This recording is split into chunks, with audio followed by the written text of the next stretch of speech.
Sa pagtalakay sa mga ebanghelyo, napansin ko ang mga pagkakaiba-iba sa kanilang paglalarawan sa pagpapako kay Jesus. Sa Mateo, makikita ang katuparan ng mga propesya na tila sinasabi na ang lahat ay bahagi ng mas malaking plano. Samantalang sa Marcos, ang pagdurusa ni Jesus ay nakatuon sa kanyang pagiging tao na nagdadala ng damdamin at hirap na tunay na nararamdaman ng bawat isa sa atin.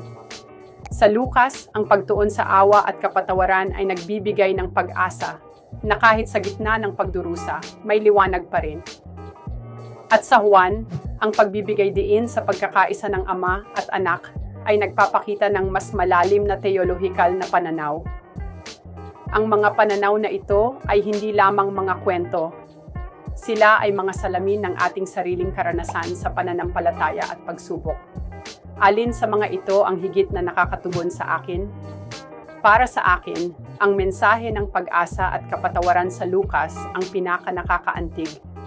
Dahil sa bawat pagsubok, may pagkakataon tayong muling bumangon at magpatuloy.